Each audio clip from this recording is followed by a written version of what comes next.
Si Maria Magdalena Galvines, asawa sa namatay na si Barangay Kagawad Rogelio Dudong Galvenes, maoy ning hulip sa katungdanan sa iyang bana isip Barangay Kagawad sa Barangay 2 ug siya nanumpa sa atubangan ni City Mayor Gingo Valmayor Jr. niadtong Enero 8, 2014 didto sa Buhatan sa Mayon.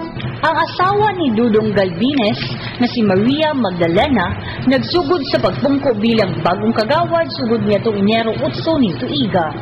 Natudlo ang asawa sa barangay konsihal sa Barangay 2 isip hulip sa nabakanting posisyon sa iyang bana sa pagtaliwan niini.